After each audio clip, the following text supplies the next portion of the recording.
Philippe de l'invitation. Ça fait, je ne sais pas si je suis un penseur néolibéral, mais depuis une vingtaine d'années, effectivement, plus de 20 ans, je me suis intéressé à la pensée de Friedrich Hayek, entre autres, et j'ai constaté, contrairement à ce que pense Mme Bazot, qu'à droite, il y avait beaucoup d'intelligence. Et donc, je me suis consacré à ça dans les 25 dernières années. C'est ce que je vais essayer de vous présenter très brièvement. La question est, faut-il dépasser le capitalisme?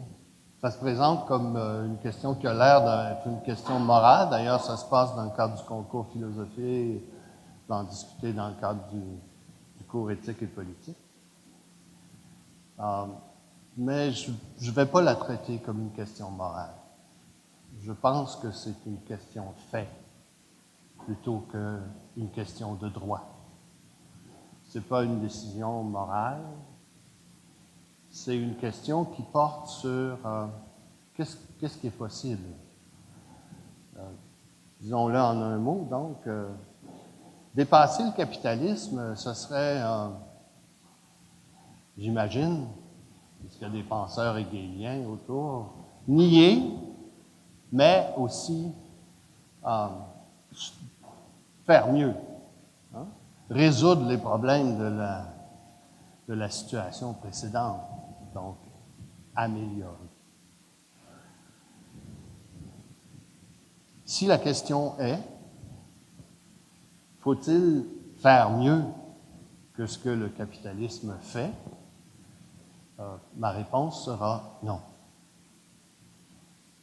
C'est pas tellement que moralement je serais en désaccord, c'est que ce que j'ai compris, c'est que la manière dont le capitalisme procède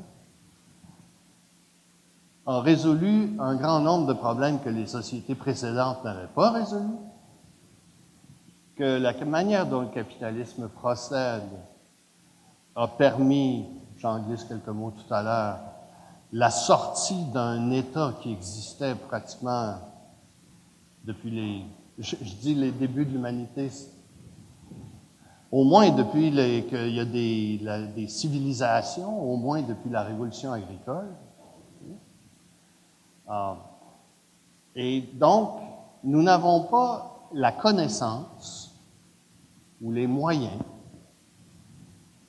les instruments qui nous permettraient de faire mieux. Nous sommes, par hasard, parce qu'on ne l'a pas décidé, le capitalisme, ce n'est pas le résultat d'une décision. On n'a pas planifié de construire une société qui serait capitaliste. On s'est adapté progressivement à des situations où ça a fini par donner quelque chose que certains ont bien voulu appeler capitalisme. Et il a permis, ça va être la première partie de ma réponse, il a permis dans les 200 dernières années, si on veut étendre la sphère, on peut remonter jusqu'à, je sais pas, 500 ans, parfois plus, les origines du capitalisme. C'est les origines de l'échange marchand, c'est les origines du commerce. Mais le capitalisme en tant que tel, comme on le pense maintenant, on peut en situer les origines autour de 1800, avec la révolution industrielle dans le 19e siècle. Donc, c'est quelque chose qui est très récent. Mais dans ces brefs 200 années-là, mettons que mon point d'origine, c'est la révolution agricole, il y a 10 000 ans, dans les 200 dernières années, les conditions de vie de l'humanité ont été complètement transformées. Certains appellent ça la sortie de la trappe malthusienne. Malthus, c'est un économiste du début du 19e siècle, qui justement avait élaboré la thèse selon laquelle on ne pourrait pas développer beaucoup plus parce que l'agriculture avait des limites qu'on ne pouvait pas dépasser et que, conséquemment, l'augmentation de la population devait être limitée. Et Malthus est connu pour avoir recommandé de ne pas faire la charité aux pauvres, puisque tout ce que ça faisait, c'est que ça leur permettait de continuer à vivre, alors qu'on n'avait pas les moyens de les faire vivre. La trappe malthusienne, ça désigne cette époque, cette partie de la vie qui est la plus grande partie de l'histoire de l'humanité, des civilisations, où les gains de productivité créés par des machineries nouvelles, par exemple, ne permettaient pas d'augmenter le niveau de vie, disons-le pour faire vite. Augmenter le niveau de vie parce que, au fur et à mesure que la productivité augmentait, les augmentations de population venaient combler ou éliminer les gains qu'on aurait pu faire. Si bien, par exemple, que dans l'Antiquité grecque, l'espérance de vie est à peu près la même qu'en 1800. L'espérance de vie en 1800, c'est à peu près 35-40 ans. Actuellement, les pays les plus pauvres en Afrique ont une espérance de vie d'à peu près 50 ans. Et l'espérance de vie ici, elle est de 80. Et dans tous les pays capitalistes développés, l'espérance de vie est de 80 ans. Cela s'est passé dans les 200 dernières années et ne s'était pas passé dans les 12 000 ans qui ont précédé.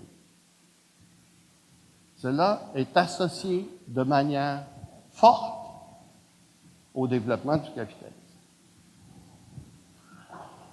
Un économiste bien connu, Amartya Sen, c'est un économiste indien qui voulait critiquer l'utilisation du produit intérieur brut, la richesse produite nouvelle dans une société. Il voulait critiquer cette mesure pour évaluer le progrès des nations. Il a développé un indice nouveau qu'il appelle indice de développement humain, qui inclut à la fois le PIB, l'augmentation de la richesse, mais aussi l'augmentation de l'espérance de vie, l'augmentation de l'instruction, l'augmentation de l'égalité entre les hommes et les femmes, l'augmentation de la participation à la vie politique. Il a inventé cet indice en 1990 et il l'a basé sur des données qui remontent jusqu'à 1970. Le dernier rapport est celui de 2014. Alors, chacun des rapports d'année en année indique que la situation s'améliore. Je vous ai donné une indication avec l'espérance de vie. C'est vrai pour l'ensemble des autres facteurs qu'il étudie. Il y a des pays qui reculent à un moment donné. C'est habituellement les pays qui sont dans des situations de guerre. Ce ne sont pas les pays qui sont intégrés dans le commerce international capitaliste, dans la mondialisation. Et vous avez peut-être entendu cette semaine, la semaine passée, que la Banque mondiale, qui fait une évaluation de ce qu'ils appellent la pauvreté extrême dans le monde, annonçait qu'en 2015, on descendrait en dessous de la barre des 10 %.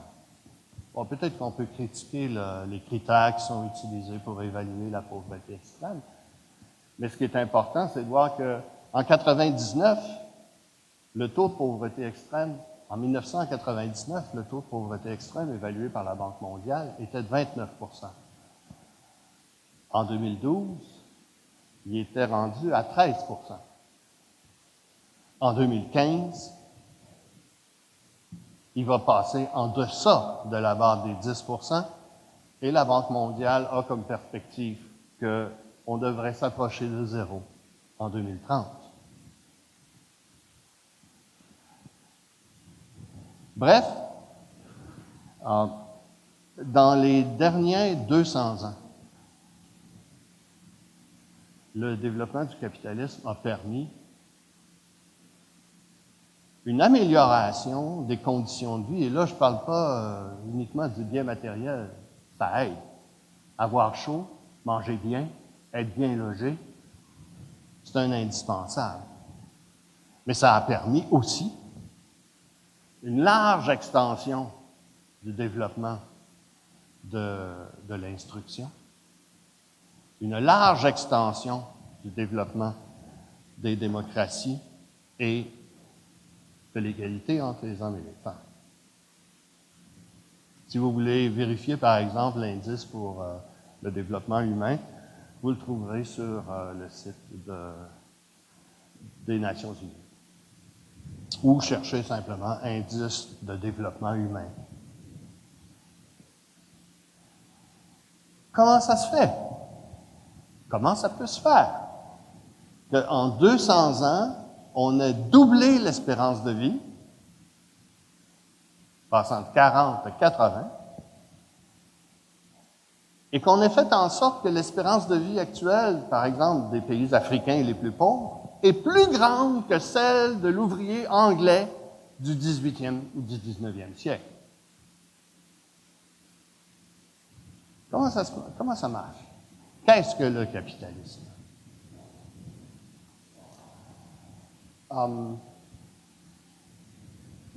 L'idée de capital, je vais être obligé d'aller très, très vite. Là. Je vais décomposer ça en 5 éléments.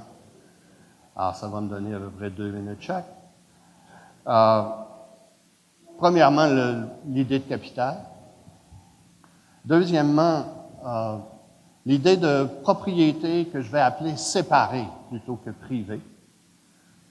Troisièmement, l'utilisation de la liberté comme principe, la liberté individuelle. Quatrièmement, le rôle des prix et de la valeur. Et cinquièmement, la place de l'État et du droit. Alors, tout ça va être bien bref.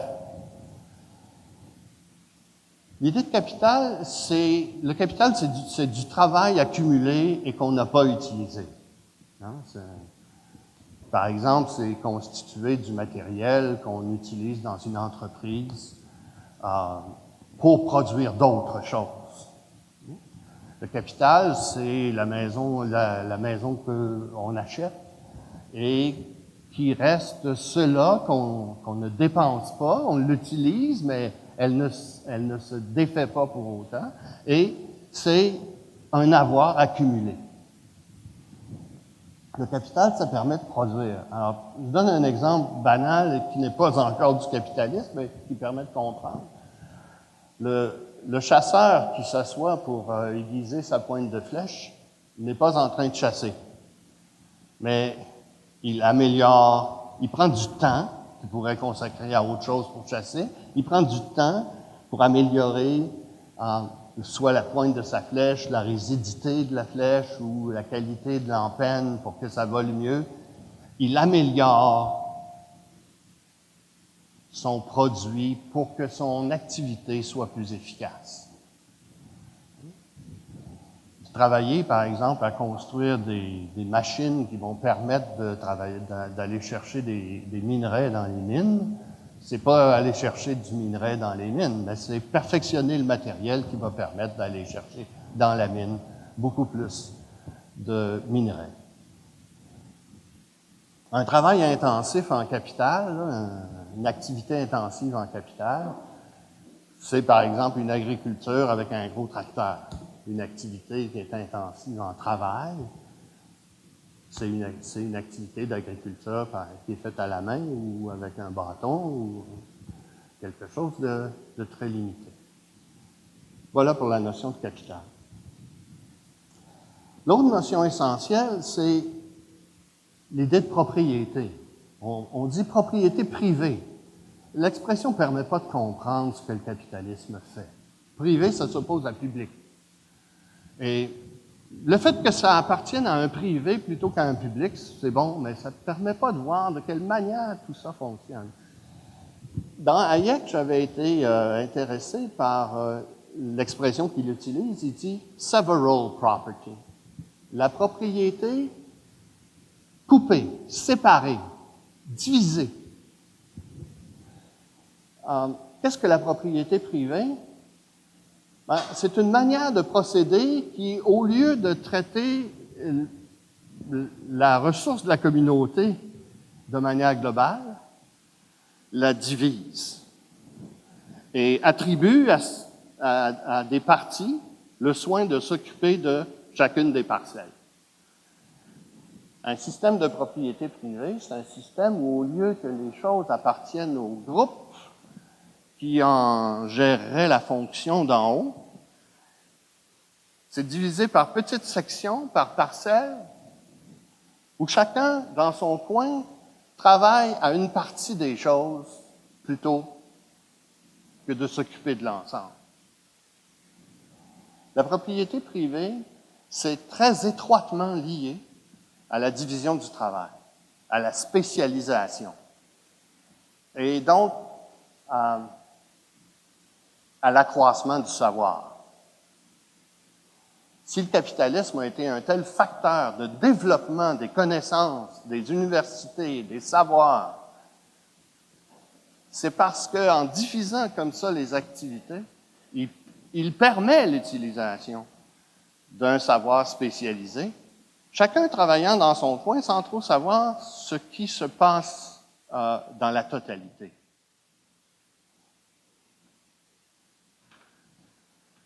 Le producteur, le capitaliste, peut produire ses biens sans se demander qu'est-ce qui arrive en Chine ou ailleurs. Des fois, il reçoit une indication de ce qui se passe en Chine par le système des prix. Parce que le capitalisme, autre chose. Je vais sauter à la section prix et valeurs, puis je reviendrai à la section liberté.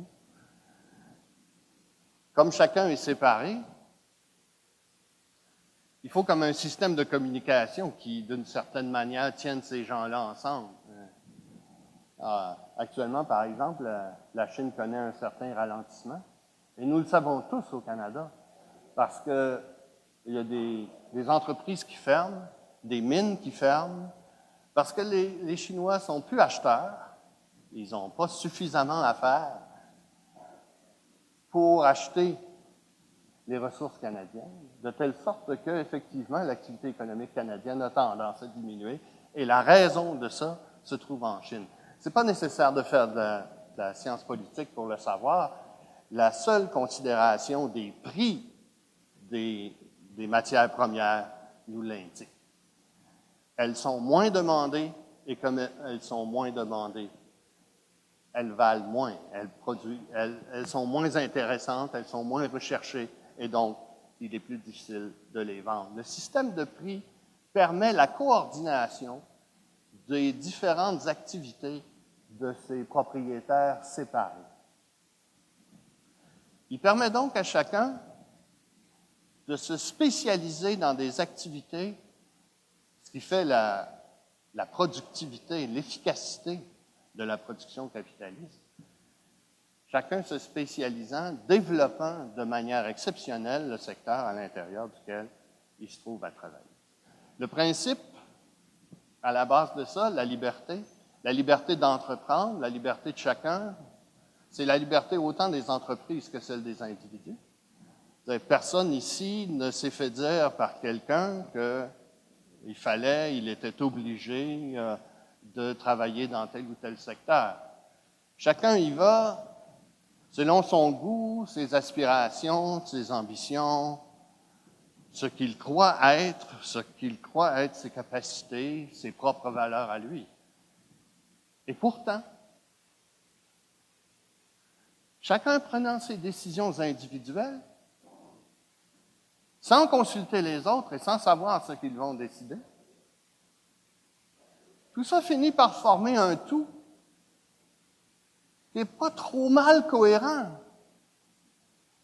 et qui assure que les spécialistes qu'on forme dans toutes sortes de différents secteurs finissent quand même par faire quelque chose qui est utile aux autres, les uns fabriquant pour les autres pour les uns. Et en bout de compte, chacun produisant d'une manière telle qu'il assure un niveau de vie qui n'a jamais été connu dans l'histoire de l'humanité et qui est très, très, très supérieur, même dans les années récentes. Hein? 3 minutes? 2? 5? Il faut négocier. Hein? Le salaire de l'ouvrier américain du début du 19e siècle est des centaines de fois. Hein? C'était quelque chose comme 3 $ par jour en salaire en dollars 2008. Aujourd'hui, c'est 130. Cherchez le pourcentage de ça, vous allez voir que vous devez tomber dans les milliers pour aboutir. Je pourrais faire les mêmes remarques, si vous voulez, sur la comparaison entre les années 80 et 2012. Pour que tout ça marche, il est quand même utile qu'il y ait des lois. Et la raison pour laquelle, dans de nombreux pays, il est difficile de mettre en place, ça ne se fait pas comme ça. Le régime capitaliste, ce n'est pas un régime naturel. Ça nécessite des règles, ça nécessite aussi une institution qui soit à même de les appliquer. La raison pour laquelle c'est si difficile dans un certain nombre de pays, j'ai Haïti en tête, de développer une véritable économie de marché,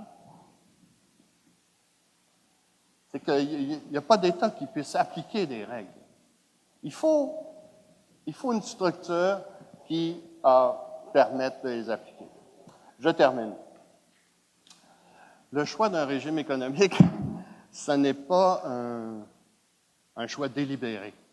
Aucune société n'a jamais choisi le régime économique dans lequel elle allait vivre. Nous n'avons pas choisi non plus. Il s'est développé un peu cas autour du marché. Je vous recommande, je vous donnerai comme bibliographie, si vous voulez voir un petit peu les débuts hésitants de ça, lisez Les piliers de la terre, par exemple, de Ken Follett, comment ça se passe au 14e siècle, comment les marchands s'intègrent progressivement à l'intérieur de la vie féodale. Et ça s'est fait progressivement, là où le marché, les gens qui commercent, ont fini effectivement par dominer la vie sociale. Mais les résultats de ça sont tout à fait exceptionnels. Il y a beaucoup de choses que je n'ai pas dites, je reviendrai. Parce que, pourquoi est-ce que ça marche bien? Parce que les individus agissent un peu indépendamment, qu'ils ont la possibilité d'utiliser les choses qu'ils savent et que les autres ne savent pas, et de faire en sorte qu'ils nous rendent service. La société est riche maintenant, elle est riche parce que nous sommes capables d'utiliser des choses que nous ne comprenons pas, mais que d'autres connaissent. Je ne suis pas capable de fabriquer mes lunettes, je ne sais pas comment on le fait. Je ne suis pas capable de fabriquer ça, je ne sais pas comment ça se fait. Je ne sais rien. Je suis diplômé en philosophie. Je ne serai pas capable d'assurer ma survie dans la jungle amazonienne. J'ai un niveau de vie exceptionnel parce qu'il y a des gens qui connaissent l'électricité, qui en font, parce qu'il y en a d'autres qui connaissent les textiles, le plastique, etc., etc. Et que tout ça circule dans le marché. C'est ça la richesse. Merci. C'est Richard.